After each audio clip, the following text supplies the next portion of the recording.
Patricia Karina Mendoza Rodríguez nos puede hacer favor de comenzar con la réplica. Sí, muchas gracias. Pues primero que nada, muchas felicidades, Angie, ¿no? Por todo tu trabajo y el compromiso que mostraste a lo largo del servicio social. Como nos lo pudiste compartir, no es un servicio social complejo, en un hospital, con tareas también complejas y que requieren realmente de un compromiso y responsabilidad profesional y ética muy amplio, cosas que yo pudiendo estar contigo en el servicio pude observarlas, ¿no? Y te felicito. Entonces, quisiera hacerte algunas preguntas así desde la teoría, pero también ir sobre todo a la parte profesional y personal, que creo que es lo que también deja y es el objetivo de un servicio social. El poder adquirir y desarrollar ciertas habilidades, ¿no? Que nos permitan después tener una práctica clínica y también seguirnos desarrollándonos como personas y como psicólogos.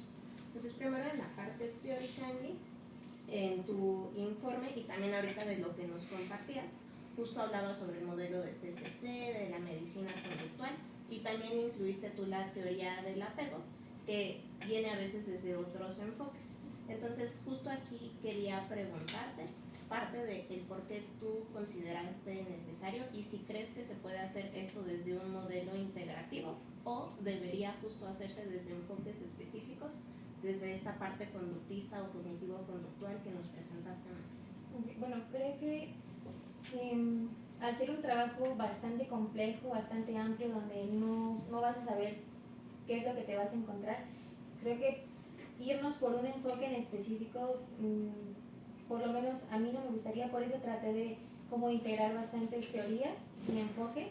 Desde la perspectiva de la teoría del apego, fue porque justo como lo mencioné, pude observar que la relación entre el paciente y el cuidador principal o el familiar influía mucho en cómo el paciente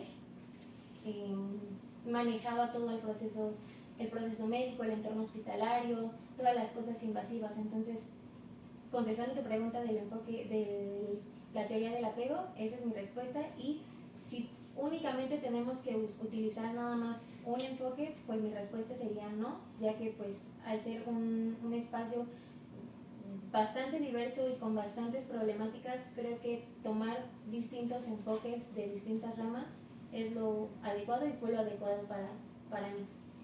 Okay. Y en tu observación clínica, ¿cómo evaluabas la relación entre el niño y el familiar, considerando esta parte del apego y la observación clínica y conductual que nos comentaste?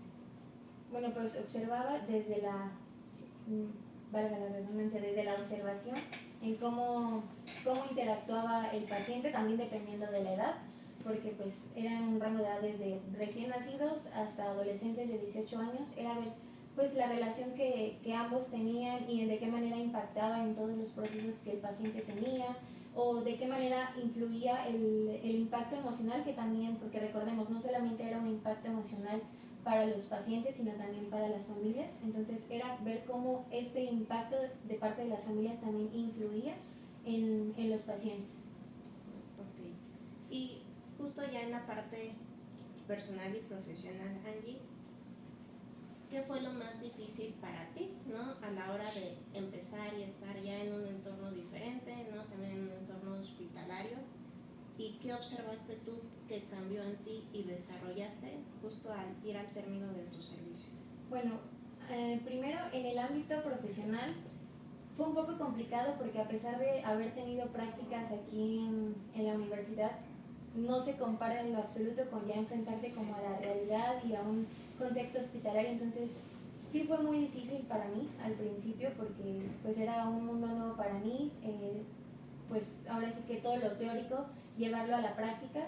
En la parte emocional, tú lo sabes, me costó muchísimo trabajo porque tratar de como de separar esa parte tuya humana, sensible y emocional, porque al final de cuentas, lejos de ser psicólogos, también somos humanos y a mí me impactaba mucho ver desde el principio, desde el primer día que fui de prueba, a mí me impactó demasiado ver pues todos los procesos que se llevaban ahí, cómo impactaba a los pacientes, a las familias. Entonces creo que personalmente podría decir que aprendí cómo a humanizar esos procesos que la gente lleva, y la verdad es que sí fue un crecimiento profesional y sobre todo personal ahí dentro. Entonces yo también estoy muy, muy agradecida contigo, Pati, porque tú estuviste de la mano conmigo tanto en lo profesional como en lo personal. Entonces sí, fue un gran crecimiento en ambos sentidos. Ok, Angie. ¿Y cómo crees que esto justo te pueda servir para tu futuro y lo que tú quieres seguir haciendo como psicóloga? Bueno, pues justamente adquirí demasiada experiencia clínica y creo que pues todos los días se aprende algo nuevo y uno como psicólogo nunca va a dejar de aprender. Entonces, y ese es un espacio súper enriquecedor para seguir aprendiendo y creo que eso me va a ayudar muchísimo la práctica que ya adquirí en ese hospital, en cualquier lado que llegue a laborar, me va a ayudar demasiado toda la experiencia profesional y personal que adquirí. Ok, muchas gracias, Angie. A ti, Pati. Por mi parte sería todo. Muchas gracias, maestra Patricia. Y bueno, vamos a continuar, Ángela, con la réplica de la doctora Paula Chávez. Adelante, doctora. Ángela. Bueno, pues siempre será un gusto coincidir y platicar sobre esta experiencia, ¿no? Porque en realidad creo que justo tiene como un impacto muy relevante en la formación de los psicólogos, ¿no? Pensando en un psicólogo en formación, ¿no? Yo te escuchaba y decía, bueno, ¿cómo es el impacto, cómo es el efecto, cómo, ¿no? De qué manera toca a los estudiantes en ese momento de formación, en donde de pronto sí, como mencionabas, las prácticas profesionales tienen lo suyo, pero esto es un contexto, ¿no? Completamente diferente, en una etapa de desarrollo que sin duda nos mueve, ¿no? Claro. Y entonces, ahorita yo escuchaba este punto de humanizar la atención, lo escuchaba en las conclusiones, ya lo habíamos platicado, lo escuchaba ahorita que justo es parte como de tus grandes reflexiones y aprendizajes, ¿no? Y me gustaría como dejarlo, porque creo que es súper relevante y creo que se toca así, ¿no? Sí, claro. Como utilizando el término teórico, pero más allá de lo teórico, en la parte de la experiencia, sin olvidar que estamos en un examen de psicología, ¿no? ¿Cómo explicarías esta parte de humanizar este procedimiento o estos procesos de atención médica que tuviste oportunidad de acompañar? Ok, bueno, muchas gracias. Creo que al desenvolverse en un entorno hospitalario, por lo menos en lo personal pude identificar que al trabajar con un equipo interdisciplinario, en su mayoría con equipo médico, con doctores, con enfermeros, el papel, en primer lugar, el papel del psicólogo no es tan visible como a mí me gustaría. Entonces, al estar en ese entorno hospitalario me di cuenta que muchas veces, no digo que todos, sobre todo los médicos, ven al paciente como un número más, como un expediente más. Entonces, al yo decir humanizar el trato al paciente es justamente no verlo como, pues, como un número más, un expediente más, una ficha más, sino verlo como lo que es, como un humano, como un paciente, como alguien que tiene contextos sociales, contextos familiares, contextos emocionales. Entonces, justo eso es lo que yo trato de decir al momento de humanizar todos estos procesos, humanizar la atención a estos pacientes, porque sí, ellos, pues al estar en un contacto constante con los médicos, pues muchas veces hasta ellos mismos decían, bueno, pues es que no me hacen caso, es que me siento mal, y justo es donde entramos nosotros como psicología para tratar de visibilizar este contacto humano, esta humanización en el contacto al paciente en un contexto tan importante como lo es un hospital. Sí, y un poco de la mano la parte como de qué manera en el cotidiano de la práctica hospitalaria se puede como perder, ¿no? O se diluye esto, dado todos los aspectos que podemos encontrar de saturación de servicios, etcétera, ¿no? Entonces, de ahí también es como un poco relevante y un tanto como cruzándolo con el enfoque de curso de vida y pensar en el periodo crítico y de qué manera puede impactar, ¿no? En el desarrollo de la persona, pues un poco también habría que ver como a futuro, ¿no? El proyecto de vida y qué pasa, ¿no? con la persona con la que estamos encontrándonos, ¿no? Ahorita justo también escuchaba que había estrecha colaboración, ya hablaste un poco, o sea, sí, pero también sabemos que el papel del psicólogo en esta estrecha colaboración, pues, no, justo lo dijiste, ¿no? Muy claro, no es como yo quisiera que fuera, ¿no? Y entonces, desde ahí y desde todo, como retomando un poquito la pregunta que te hacían, ¿cuáles fueron los principales retos o cuáles son los principales retos que ves de los profesionales de la psicología en este espacio? Bueno, creo que el principal reto para mí ahí en el servicio social como psicóloga fue justamente el ser tomada en cuenta como el equipo interdisciplinario, porque muchas veces el equipo médico únicamente acudía al área de psicología cuando era algo que ellos no podían hacer o que el paciente ya había hecho berrinche, y realmente muchos de ellos no sabían realmente lo que nosotros hacíamos, lo que nosotros, pues sí, como área de psicología realizábamos. O sea, realmente ellos ni siquiera nos tomaban en cuenta como área de la salud. Nos tomaban, a veces yo lo sentía como niñeros, como la mamá que ya velo regañar porque ya hizo berrinche o ya está tirado en el suelo. Entonces justamente esa parte de visibilizar al psicólogo fue un reto muy importante ahí dentro del hospital. Entonces ese fue un reto muy importante. Es uno de los retos importantes. Y bueno, tengo dos preguntas más. Ya no la puedo vincular tanto, bueno, a lo mejor sí, ¿no? Pero justo pensaba de qué manera podría como intervenir el psicólogo más allá, o sea, digo, va muy de la mano de la información, ¿no? Desde la lógica de salud pública, esta pregunta. Entonces, de pronto lo pensamos mucho como a nivel individual, ¿no? Pero justo ahorita estás hablando de muchos otros elementos. Y también hablas, por ejemplo, de pues, las condiciones de vida de la persona y cómo tuvo que cambiar y cómo esto genera ingresos, bueno, más bien gastos, ¿no? Etcétera. Entonces, más allá de intervenir a un nivel individual o a un nivel clínico, ¿de qué otra manera piensas que el psicólogo puede como hacer otras intervenciones bajo esta lógica o en esta temática? Bueno, no entendí muy bien la pregunta. O sea, es que tú hablas como muy del trabajo individual, tal vez, con la familia, ¿no? Pero en cuanto a tu educación. Pero ¿de qué otras formas podemos intervenir los psicólogos en esta temática? Ok, bueno, la manera en la que podemos nosotros como psicólogos, no sé si te refieres tú a visibilizarnos con visibilizarnos con el equipo médico.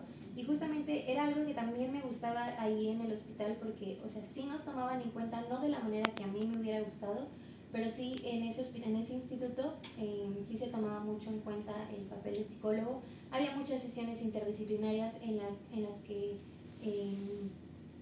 los psicólogos de ahí del hospital, no solamente del área de nefrología, eran ponentes en algunas sesiones, en algunas clases.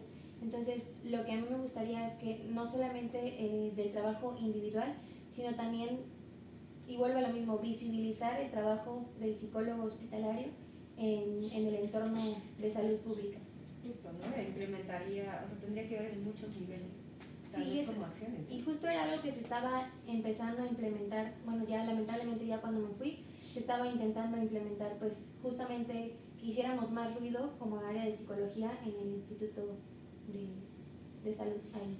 Entonces sí, tendría que visibilizarse mucho porque lamentablemente no está tan visibilizado. Entonces eso es algo que podríamos comenzar a realizar, empezar a movernos nosotros como profesionales de la salud, como psicólogos, en ser vistos y tomados en cuenta, porque pues obviamente muchos no lo saben, a lo mejor los médicos no eran como tan conscientes de realmente el papel que nosotros hacemos y del cambio y del granito que nosotros apoyamos en el proceso médico de cada paciente y de su familia. Y tal vez del personal de salud, ¿no? También pudiera ser. O sea, hay como tantos aspectos, sí, claro, ¿no? Pero pensaba también, y el autocuidado y justo incorporación de ciertas políticas, hacer ruido, claro que viene muy bien, pero también incorporación de ciertas políticas en donde justo se tome el papel profesional de la psicología, digo, ¿no? O sea, ya nos contarán tal vez como las actualizaciones de este movimiento que se está haciendo en el instituto, suena muy interesante. Pero sí, ¿no? O sea, como parte de eso, ¿no? Un poco en la lógica de que de pronto nos identificamos también en los psicólogos como con este trabajo, lo que decías, ¿no? Nos ven como niñeras, como sí, cuidadores. Y también nosotros nos posicionamos a lo mejor en un espacio muy específico, pequeño, ¿no? Cuando podríamos tener como intervención en distintos espacios de esta misma temática, ¿no? Y bueno, ya la última es, pensando en tu experiencia, en el momento de formación en el que te encontrabas y todo, ¿qué recomendaciones, tanto de los retos, de aspectos éticos, de formación, etcétera, que se te ocurra, le harías a tus compañeros que se van a insertar a este servicio social? Bueno, lo recomiendo 100%. La verdad es que es un espacio en el que te enriqueces de muchas cosas, adquieres muchos conocimientos, creces profesional y personalmente también. Entonces yo les recomendaría que lo hagan sin pensarlo. Creo que el hacer el servicio social en un instituto de salud no es nada a comparación de cualquier otro lugar. La verdad es que yo desde el día 1 estuve buscando hacer mi servicio social en algún hospital, caí en este hospital infantil. Entonces creo que si su interés es la psicología clínica o la psicología clínica hospitalaria, creo que les diría que no lo duden y que lo hagan. ¿Y qué consejo les darías? ¿Qué consejo? Lo principal. Sí, pues que no se preocupen tanto por que a lo mejor no tengan tanta o no recuerden tanta teoría, que ahí mismo vas a desenvolver toda la teoría con la práctica, y que a veces, muchas veces en el contexto de la práctica clínica no importa tanto, o sea, sí importa la teoría, pero no te van a preguntar los pacientes, oye, ¿cuál es la teoría? Que no sé qué, que no sé qué. Entonces eso solo lo van a ir desenvolviendo. Entonces que no se preocupen por eso, ese es mi consejo, que no se preocupen tanto por la teoría o por no tener aquí a la mano la teoría. Eso poco a poco se va a ir desenvolviendo. Vale, pues no me queda más que felicitarte. Muchas gracias. Agradecerte por dejarme acompañarte en este No, camino. gracias a usted. Y ya, te dejo con este. Gracias, doctora Paula. Bueno, Ángela, ahora sí, ya es. Trae tus notas. Ok, va. Intentaré ser breve. La verdad es que es un placer escuchar y ser testiga del crecimiento que has tenido, ¿no? No solamente como estudiante de psicología, sino ahora como profesional de la psicología, ¿no? Va cambiando la complejidad, y dentro de esta complejidad que va cambiando, pues también los criterios y la responsabilidad con la que abordamos pues cada una de nuestras actuaciones, ¿no? Más que como cuestionar, a mí me gustaría platicar un poco de algunas cosas que leí y que fui como escuchándote, que me llevaron a pensar, fíjate, como de pronto yo caía en cuenta como, a ver, está padrísimo todo este trabajo que se hace, y me preguntaba, ¿y la voz del niño? ¿No? O sea, en un trabajo no nos entra todo, ¿no? Evidentemente no estoy diciendo que no se mire o que no se haya mirado, ¿no? Estoy diciendo que tendríamos que escuchar desde esos niños que están ahí. Hay un momento en que hay algo que pones como vulnerabilidad psicológica asociada a la niñez. Casi me caigo, me levanto, me vuelvo a caer y me vuelvo a levantar, pero me quedé sentada todo el día. Te voy a decir por qué. Porque pareciera que el ser niño en sí mismo te pone en un estado vulnerable. Y eso, y decir que casi por ser mujer e ir en minifalda a las 12 de la noche justifica mi estado de vulnerabilidad. ¿Me estoy explicando? Sí. Es decir, el niño por ser, o la niña, el niño, por ser un infante, no es vulnerable en sí mismo. El contexto puede vulnerar a la persona, ¿no? Y entonces aquí el lenguaje sí nos es importante, ¿no? Sí nos va, ¿por qué? Porque entonces lo que llega a las otras personas es ay, claro, porque son niños. Y está haciendo un berrinche, claro, porque es niño. No está haciendo un berrinche porque la persona de enfermería llegó, le agarró el brazo sin preguntar y le agarró y le puso. O porque todos esperan que después, perdóname, de un mes de estar ahí con 50,000 tratamientos que llegan a las 3 de la mañana, a la 1 de la mañana, a las 2 de la mañana, el niño está así, ¡es chillante! O sea, ni un niño ni cualquier persona va a estar así. Entonces, como intentar colocarlo desde el lugar, no te lo estoy, son reflexiones, como intentar colocarlo en la persona que se encuentra en la niñez, me parece que nos puede llevar como a no mirar todos estos factores que veo que ustedes están impulsando, o bueno, más bien que ustedes están impulsando ahí, ¿no? Que es que miren que el niño solamente es un usuario, no es la persona que está provocando eso. O sea, ¿qué responsabilidad tienen cuidadores, servicio de enfermería, servicio de medicina, servicio de psicología, todos los servicios que ahí están como hacia allá? O sea, mirar que más bien nosotros como personas adultas somos los que podemos colocarlos en un estado vulnerable, ¿no? Nada más, esa sí quería como ahí hacerte como esta acotación que me parecía desde mi punto de vista importante, ¿no? Ahora, dado esto, también lo que voy escuchando es que hay un discurso como justo como muy adultocéntrico, ¿no? En el que hacemos, ponemos, y entonces a partir de ahí mi pregunta es, si tú pudieras escuchar a un niño una niña o un niño con quien tú trabajaste, con que te dijera qué necesita para sentirse en unas condiciones más favorables en el hospital, ¿tú qué crees que nos diría esa persona? Bueno, lo que yo creo que el paciente me diría a mí en ese momento, lo que necesitaría pues es el acompañamiento de su familia constantemente, en cualquier momento, en todo momento. A lo mejor que el equipo médico sea un poco más sensible, porque muchas veces era lo que eso me tocaba, que algunos pacientes sí sentían que el equipo médico era muy duro, muy rígido y no era sensible. Entonces eso hacía que los pacientes, pues su estado emocional se fuera para abajo. Entonces yo creo que eso es lo que me diría y creo que sí me tocó escucharlo por parte de ellos. Ahora, sí hay que mediar, ¿no? Pues no podemos tener ahí la reunión familiar porque nos pueden interrumpir procesos.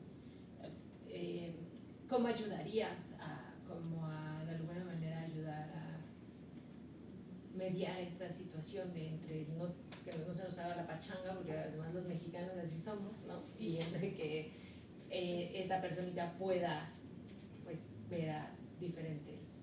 Creo que sí se realizó, había algunas veces, pero como lo mencioné, por protocolos de higiene y seguridad, únicamente, como en cualquier hospital, se permitía el acceso a un familiar, pero en casos excepcionales donde el paciente sí presentaba pues alguna pues emoción muy fuerte, sí se permitía el acceso a lo mejor a otro familiar, y en muchos casos cuando realmente queríamos hablar con algún familiar, con algún amigo, sí se permitía el uso de algún dispositivo en donde pudieran hablarles por teléfono, alguna videollamada o algunos ejercicios en los que pudiera como recordar al familiar, pensar en el familiar, y entonces así disminuir como esa emoción.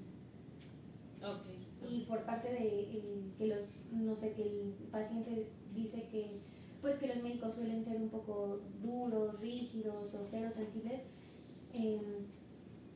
también nosotros como psicología empezar a educar a los médicos de cómo tratar a los pacientes, de cómo pueden llevar esta relación médico-paciente, porque muchas veces no lo tienen. Entonces creo que eso también ayudaría a fortalecer esa relación entre médico-paciente. ¿Y tú crees que la psicología es reconocida como una rama autorizada para educar a las personas que se dedican al ejercicio de la medicina? Pues yo considero que sí. Sí, nosotros como psicólogos estamos capacitados para... No, si yo no pienso que nosotros estemos. ¿Se le considera así? No. ¿Por qué crees que no? Pues porque justo para empezar, no generalizo, pero en lo que yo pude ver a lo largo de mi experiencia en el servicio social, es que los médicos, lo vuelvo a repetir, no nos veían ni siquiera como personales de la salud, nos veían como algo aparte y que únicamente nos requerían cuando se necesitaba algo muy urgente que ellos ya no podían manejar. Entonces no creo que estemos todavía reconocidos como... ¿Qué nos faltaría para que se nos reconozca? ¿Habría alguna manera de lograr ser escuchados? Seguir visibilizando nuestro papel como psicólogos. Ajá, pero si yo sigo visibilizando mi papel como psicóloga en la niñez y las familias, está muy bien, ¿no? Que es a donde nos estamos como abordando, pero ahí en línea un poco como que me uno ahorita con lo que estaba diciendo Paula de qué pasa con las políticas públicas en las que podríamos estar incidiendo, o con programas dentro de la institución que nos permitan como, ¿no? Dar voz, carteles, campañas de visualización, no sé, pues es como por dejar cosas al aire, porque La realidad es que uno aquí en un contexto académico puede hablar de un montón de cosas que se pueden hacer, pero sí. ya en un contexto, ¿no? Como Sí, sí. institucional, pues del plato a la boca se cae la sopa. Entonces, bueno. Ángela, por último, sí me gustaría saber a ti cómo te transformó, y no desde un lugar personal que digas, no, fue una experiencia mágica, sino desde un lugar profesional. Es decir, tú llegaste con una teoría, tú llegaste con un método que fuiste adquiriendo a lo largo de tu formación, lo implementaste en la práctica. ¿Qué te llevaste? ¿Qué te hace falta? ¿Hacia dónde te piensas formar para que esto siga como haciéndose mucho más rico? Bueno, justo por la experiencia que adquirí durante el servicio social en el hospital, sí, o sea, fortaleció mi decisión de continuar como psicóloga clínica en algún contexto, en algún entorno hospitalario, ya que justamente esa experiencia logró definir, más allá de aprender, enriquecer todos los conocimientos que adquirí durante la carrera, logró definir realmente mi interés personal y profesional por seguir trabajando en un entorno así y justamente con población infantil. Ajá, nada más que no me contestaste. ¿Cómo te vas a preparar? ¿Qué Sí, careces? Sí. ¿Qué te diste cuenta que careces? Bueno, pues al querer trabajar yo en un lugar así, y me di cuenta que todo eso lo agarras y lo aprendes con la práctica. Entonces creo que adquirir más práctica, seguir estudiando, justo es lo que platicaba con la doctora Paula, que a mí me encantaría seguir estudiando, ya pues tendría que decidir si es una especialidad o alguna maestría, pero sí, eso es algo que voy a seguir haciendo porque no puedo ir así nada más con la licenciatura y con nada más con la práctica que adquirí en mi servicio social. Este es un trabajo de seguir adquiriendo práctica y esto es una profesión en la que nosotros nos tenemos que seguir manteniendo actualizados, seguir estudiando y estudiando. ¿Qué se consigue con la práctica? Y pues con un alto más grande. Muy bien, muchas gracias. Sale. Si nos permiten, por favor, afuera para que hagamos la deliberación. Les agradecemos. Gracias. Pueden dejar sus cosas.